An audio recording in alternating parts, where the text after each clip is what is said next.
Ever since his return to the lineup, Draymond Green and the Warriors have been a completely different team, in particular on the defensive side of the ball. They're 8-2 in their last 10 games, a top 5 defense and a top 10 offense, and the rise of Kuminga's prowess on offense and great role players like Podziemski and Gary Payton II being able to step into greater roles and have more effectiveness on both ends of the floor. The Warriors are playing great basketball. In this breakdown, we are going to focus on the defensive side of the ball, Draymond Green's impact, his IQ, how the Warriors solve problems, keep their lineups intact, and are able to play small ball while also playing physical, smart, and protecting the paint. I'm very excited to partner again with the sponsor of this video, Game Time. Game Time makes it easier than ever to find tickets to games and events at incredible prices. Navigating Game Time's app and website is easy, and you will never have to worry about where your seats are located, since Game Time allows you to see a preview of where you'll be sitting. I'm looking forward to going and seeing one of my favorite comedians, Tom Segura, and once our season's over, I'm going to try to see every NBA team in person before the playoffs are over. I was originally doing a breakdown on the Milwaukee Bucks' defensive struggles, but with Doc Rivers coming in, I have now pivoted to doing a breakdown to see what changes he's going to make. They are playing in Charlotte, and I'm looking forward to seeing them in person for that breakdown I'm working on to be able to find the best seats through Game Time, see where I'm sitting at affordable prices, including flash deals. Game Time makes everything easier when buying tickets. Take the guesswork out of buying tickets with Game Time. Download the Game Time app, create an account, and use code HALFCOURT for $20 off your first purchase. Terms apply. Again, create an account and use code HALFCOURT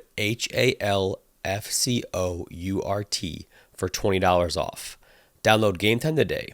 Last minute tickets, lowest prices, guaranteed. Draymond's vocal and IQ leadership as the quarterback of the defense is always on point. You can see here telling him to preload the help on Steph and then recovering out to a shooter. He's always available in help, and that's the one thing that is a little bit different when defending in 5 out. Draymond's basically always going to be the help guy and always knowing when to stunt, when to recover. Here he is able to help on the drive against Steph, and then when Steph leaves, he takes Tobias Harris. Once the ball is entered in the post here to Reed, he sinks down, not leaving too far off the corner in Harris, and then ends up cleaning up the rebound. Draymond's IQ and intelligence allows him to be able to help like this and constantly be the main rim protector in these small ball lineups. But his spatial awareness is special. Here he's getting ready to help on Halliburton. Notice he passes to Miles Turner, ends up getting this steal. Knows that if a player is not a threat to score, he'll play off and sag off him, as he does here against Nurkic.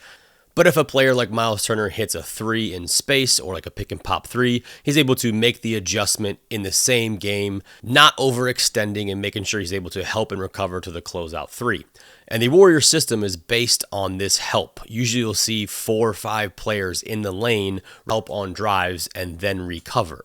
These helps on drives are essentially coming first from the low man or always Draymond if the other team is like a 5-out spaced lineup.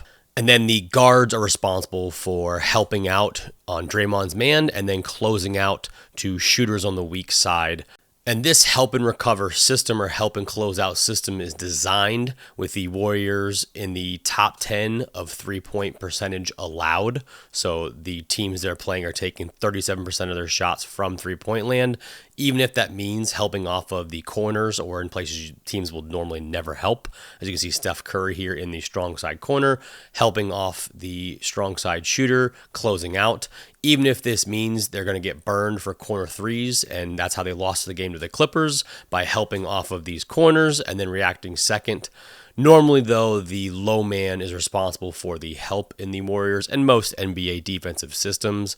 Draymond excels at his weak side timing and recognizing when to help and how early he can help and kind of controlling the defense on the back end there. Watch here as the drive on Steph, knowing Draymond's going to have to help. He tells Kuminga to take Nurkic. Kuminga does a great job staying on the high side so he doesn't get screened in, and then closes out to KD second. Another way the Warriors protect the paint is through gap or nail help. So you can see here Steph is basically at the next gap. He's going to stop the drive. Kuminga here kind of stunts. Draymond gets in the low help, ends up going vertical.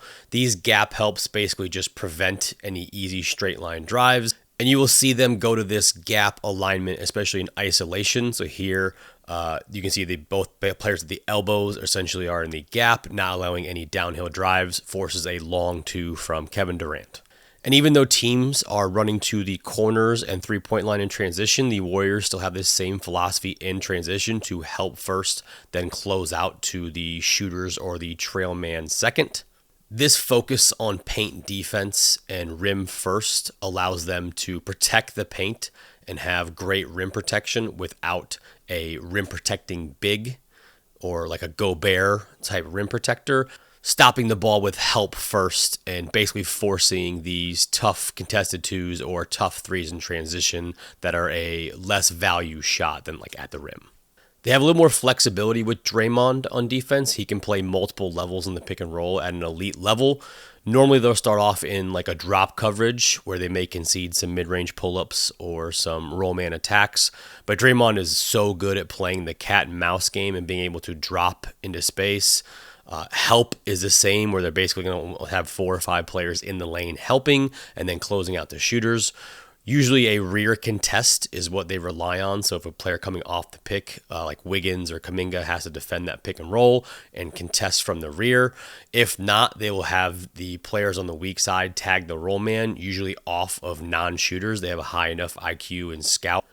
You'll also see them play at the level, so the player can have a hand on the player setting the ball screen and then have weak side tags. Here they are not going to tag off of the corner Naismith. They're tagging off Siakam. Steph doesn't over-rotate. Same help principles, help in the lane and then close out to the shooter's second, usually stunting off the corners in the help.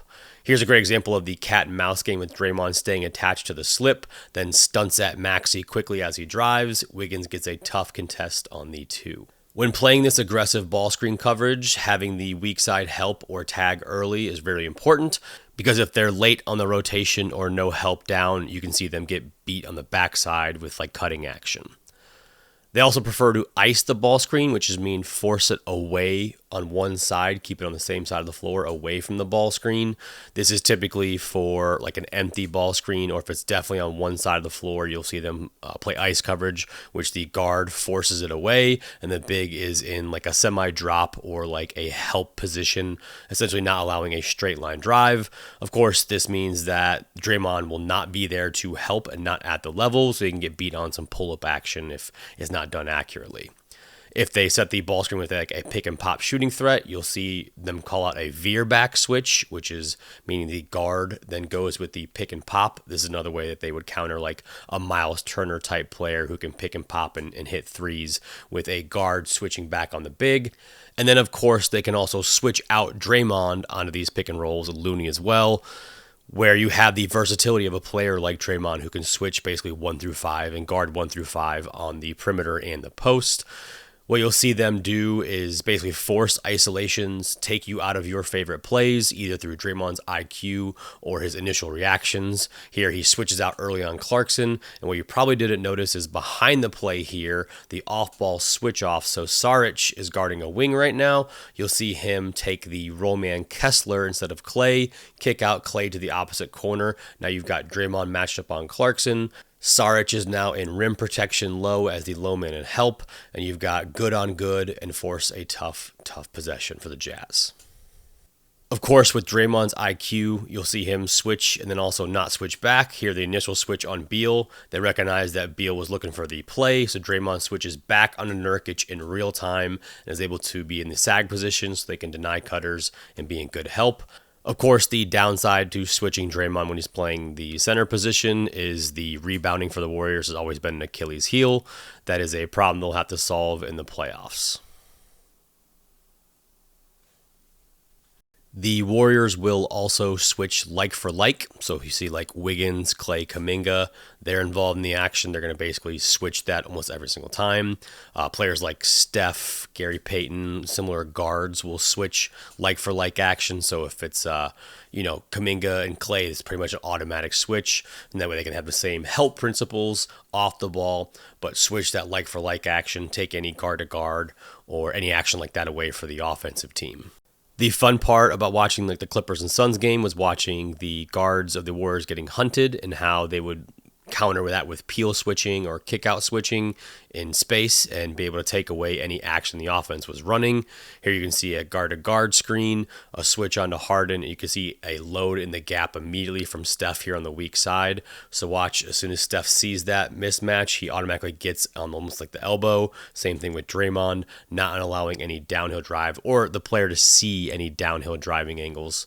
Again, they get beat on the corner help or the gap help, but that's what they're going to give up versus a straight line drive to the rim.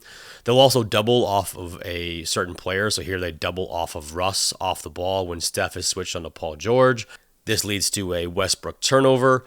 They will do this with a switch and then blitz. You can see here Steph gets switched on a Harden. Wiggins is going to go and trap Harden, and as soon as Harden retreats, Steph backs up, and now Wiggins has Harden. What I love here is Steph notices his man is now Powell. He tells the next player to get in the gap, so in this case, Pachinski. Then that gap help is there. Wiggins is one-on-one with Harden, not allowing any drives and forcing a very tough three.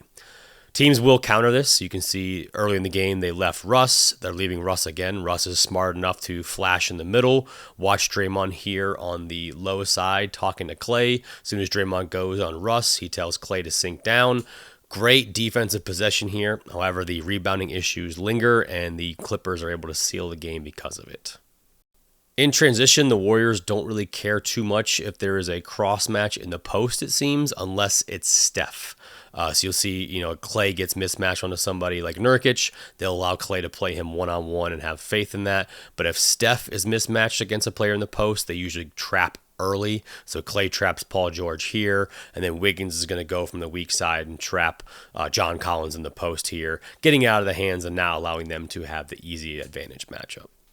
Against teams that love to play 5-out offense, for example, the Pacers, the Warriors will go to what they call double fist, or their 1-2-2 zone. Could be considered a 3-2 zone, where there's a player up top and basically elbows and blocks, and it's sort of like a matchup zone. They've ran this for a few years. This is famous against the Mavericks. You can see Draymond here pointing out the double fist, getting Kuminga in position.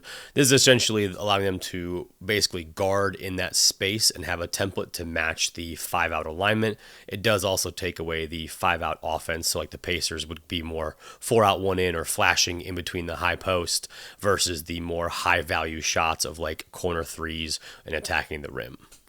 Thank you so much for watching this breakdown on the Warriors defense. I really enjoyed what they've done over the past few weeks. I look forward to see how they evolve and get Chris Paul back in the mix and how their team evolves over the next few months leading into the playoffs. I look forward to doing more of these breakdowns. If you enjoyed it, please like and subscribe. I look forward to doing more.